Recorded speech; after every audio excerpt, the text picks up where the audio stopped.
Cris d'alarme et télévision, mesdames et messieurs, bonjour de partout là où vous nous suivez à travers le monde. C'est votre chaîne de confiance, Cris d'alarme et télévision. Au jour d'aujourd'hui, on va vous parler d'énormes dégâts qui sont signalés dans la ville de Bukavu, chef-lieu de la province du Sud-Kivu, surtout par rapport avec les dernières pluies diluviennes qui s'abattent ces derniers moments sur toute l'étendue de la ville et pourquoi pas sur toute l'étendue de la province du Sud-Kivu. Et il y a d'énormes dégâts qui sont signalés un peu partout dans la ville de Bukavu. Pour en parler, aujourd'hui, nous recevons sur ce plateau M.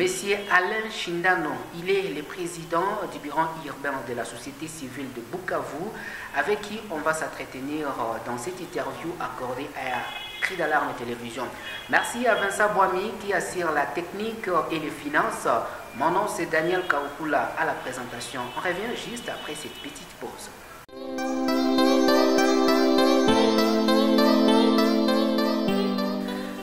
Alain Shindano, bonjour. Bonjour, messieurs les journalistes.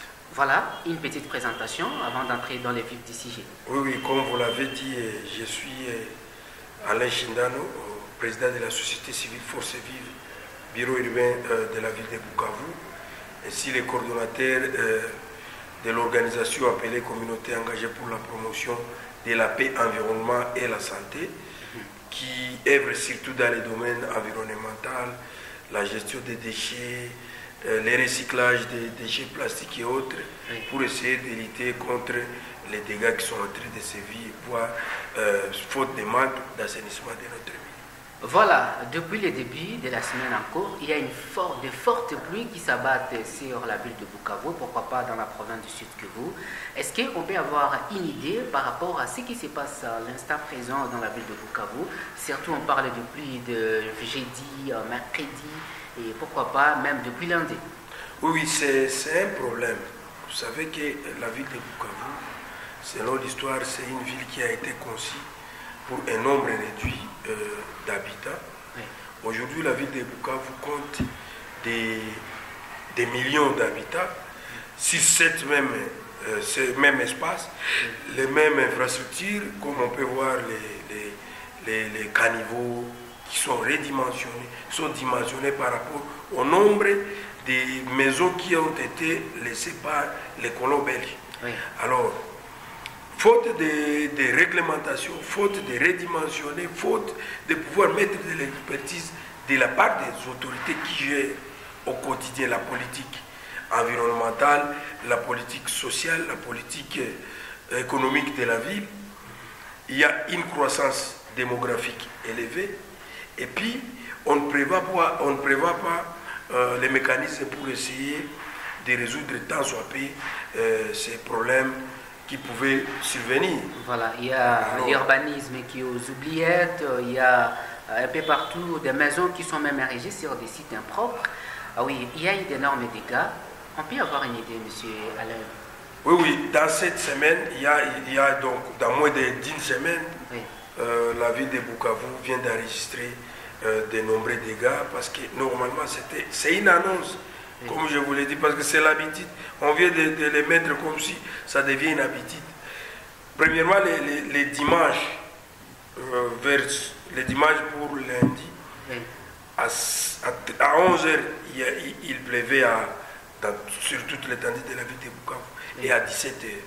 Donc il y avait des séquences de pluie qui ont causé des énormes dégâts au niveau du quartier Panzi, dans la commune d'Ibanda, où on a vu la route numéro 5 qui a été attaquée, endommagée par les érosions, des maisons qui ont été inondées comme pas possible, et on commençait même à transporter les gens au dos pour essayer de traverser la route. Au niveau de maternité Kidassa, la maternité aussi a été endommagée. Il y a la paroisse de Tchaï, la route menant cette partie, donc paroisse Tchaï, Iéya jusqu'à Kamagema, était aussi touché. Vous regardez l'axe Mbeke, Panzi, Major Vango, Essence Major Vango aussi était touché. Et cela a causé à ce qu'il y ait quand même des pertes économiques, et d'autres dégâts qui sont survenus. Alors ça, c'était un message, c'était une annonce. Au niveau du bureau urbain, nous avions pris le courage de pouvoir encore rappeler, parce qu'il y a des lettres que nous avions plusieurs fois avec vous quand même. À Iriba FM, on dénonce, nous écrivons des notes que vous faisiez passer même dans vos journaux pour interpeller les autorités à regarder comment est-ce qu'ils doivent quand même améliorer les conditions de vie de la population de la ville de Bukavu dans les domaines d'environnement qui a une salubrité publique exagérée. À ce niveau-là, nous avions eu un blocage, parce qu'on a alerté, on a dit aux autorités. Alors, hier aussi, aujourd'hui nous sommes vendredi. Oui. Les jeudis, il y a une pluie encore qui s'est abattue sur toute l'étendue de la ville. Au niveau du Place du 24, il y a eu des dégâts incalculables où une maman a perdu la vie. Elle a été emportée par les eaux, parce qu'elle n'est pas morte, parce qu'elle souffrait d'une maladie quelconque. Mais cette dame était emportée par les eaux. Au niveau encore des Panzi, il y avait eu les mêmes dégâts, les mêmes inondations. Malheureusement, il y a une école qui s'est écroulée. Et les murs de cette école s'est écoulé sur les écoliers qui étaient en classe, des enfants, des innocents. Et là, 6 élèves ont été grièvement blessés. Ils sont pris en charge dans des hôpitaux du milieu. Nous n'avons pas de résultats jusque-là pour savoir s'ils sont toujours en vie, parce que les images que nous avions eues, de voir les enfants au niveau, l'écran qui est fracassé et autres, alors ça cause des dégâts. Et là, à partir de cet écran ou cette caméra du cri d'alarme TV, nous devons essayer d'interpeller les autorités à tous les niveaux, surtout les maires de la ville. Les maires de la ville ont la charge de la gestion quotidienne de la ville. Donc, les activités qui se font d'assainissement de la ville, il doit avoir un œil regardant. Parce que je sais qu'à la mairie, il y a un service, tout un service chargé d'assainissement. Alors, quand vous regardez ce que ce service fait, ça laisse à désirer. Parce que ce service est là uniquement pour ponctionner de l'argent auprès de nos paisibles citoyens. On cherche de l'argent au lieu de faire du travail tel qu'on devait le faire, d'assainir les milliers. Et là, vous allez voir, chaque jour, il y a le ministre provincial de l'environnement qui essaie quand même de faire quelque chose, parce que je vis la fois dernière un samedi, parce qu'on était à Essence, où on a évacué plus de 10 camions des immondices avec la machine tracteur. La fois dernière aussi, au niveau des Bissangimana, Port Bissangimana encore, on a encore évacué plus de 10 camions. Vous voyez que la ville était délaissée, de telle enseigne que nous commençons à enregistrer de tels dégâts. Parce que normalement, malgré ces infrastructures que les Belges nous ont laissées, qui ne sont pas redimensionnées, mais si vous regardez leur gestion, ça laisse aussi à désirer. Les gens qui nous viennent d'ici et là, les déchets ménagers, sont jetés dans des caniveaux. Voilà. Et quand on jette ces déchets dans les caniveaux, ça obstrue les passages de ces eaux. Alors l'eau, comme vous ne pouvez pas les bloquer, l'eau doit chercher. Voilà, monsieur Alain, il y a ceux-là qui disent que peut-être pour une solution durable à cette question, il va falloir certainement interdire la construction à certains lieux et pourquoi pas élargir la ville de Bukavu. Vous, à votre niveau, au niveau du bureau urbain de la société civile, qu'est-ce que vous recommanderiez à ces autorités? Oui, ça, ce sont des slogans, ce sont des trucs qui se disent chaque jour qu'on doit élargir, étendre la ville de Bukavu. Non, ce n'est pas ça le problème.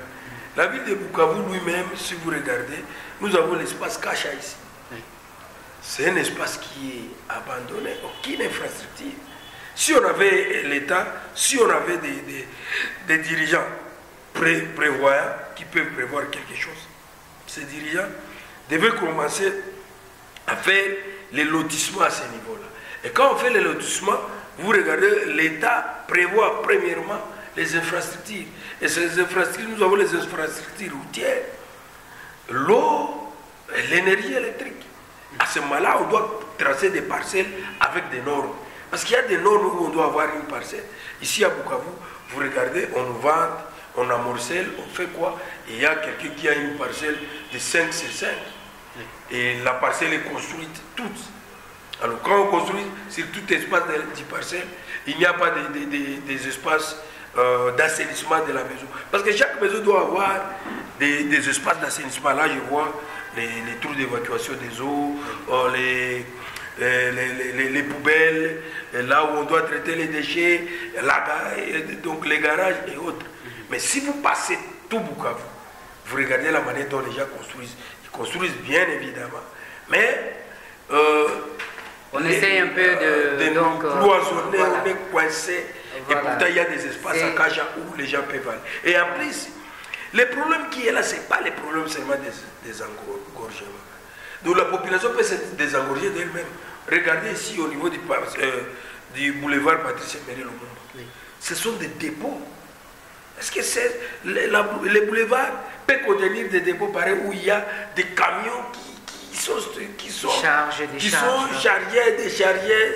C'est aussi un problème. Si on avait quand même un gouvernement provincial sérieux, si on avait une mairie, des propositions, ils allaient proposer, et soit on délocalise les dépôts au niveau de la place de l'indépendance, au niveau du boulevard, on les amène quelque part, si c'est à Nyantende, si c'est à Kikera, si on a déjà construit là-bas. Les gens eux-mêmes doivent aller de l'autre côté. Vous regardez. Voilà, nous sommes presque à la fin de cette interview. C'est quoi le message que vous aurez à placer à cette population qui vous suivez? Oui, normalement, le message que j'aurais à placer à la population de la ville de Bukavu, que nous sommes censés protéger, c'est premièrement de dénoncer les cas des agents de l'urbanisme, soit des cadastres qui octroient des parcelles sur ces sites, jugés impropres à la construction.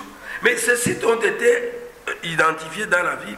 Nous avons le site Kabwakasire, nous avons le site Point Point, nous avons l'Institut de Baguira, la colline de l'Institut de Baguira. La colline sur Point oui, oui. Et nous avons même ici au cimetière de la Rougigi. Oui. Mais si vous regardez au lycée Ouima, ces gens-là qui y vivent, ils ont eu des parcelles à Tchikera. Mais est-ce qu'ils s'y sont rendus? Alors donc, il y a un problème au niveau de la gestion de nos autorités. Et là, je profite pour cette caméra de cri d'alarme TV, de dire au gouverneur, au maire de la ville et à d'autres responsables qui gèrent la cité, de pouvoir assainir les milliers villes de Bukavu. De nous épargner avec des constructions anarchiques et à la population de ne plus jeter des immondices un peu partout. Qu'ils s'abonnent à des associations de déchargement ou bien des évacuations des déchets dans la ville de Bukavu pour essayer de calmer tant en paix les dégâts qui peuvent survenir. Et aux autorités de redimensionner aussi les canaux qui nous ont laissés par les Belges. Ces infrastructures méritent une visite, méritent qu'ils soient retouchés à tous les niveaux pour qu'on regarde si on peut avoir une ville. Et là, on connaît quand même une ville qui remplisse les normes. Voilà, Alain Chindano, président urbain de la société civile, Cri d'Alarme TV, vous dit merci. Merci, cher Daniel. Et je profite pour vous encourager par rapport au service que vous rendez à la population. Et voir, vous êtes un jeune qui se démène à avoir un studio avec des matériels quand même. Je crois que Dieu vous paiera des quantiples et peut-être vous pouvez avoir d'autres matériels qui peuvent être sophistiqués pour essayer d'aider la vie de Bukavu. Merci beaucoup. Cri d'Alarme Télévision, c'est terminé pour cette interview. Merci à Alain Chindano, président urbain de la société civile de Bukavu, qui nous a parlé d'énormes dégâts enregistrés après les différentes pluies qui s'abattent sur la ville de Bukavu. Merci également à Vincent Boami qui a assuré la technique et les finances. Daniel Kaukula, c'est mon nom. On se retrouve prochainement dans un tout autre numéro. Au revoir.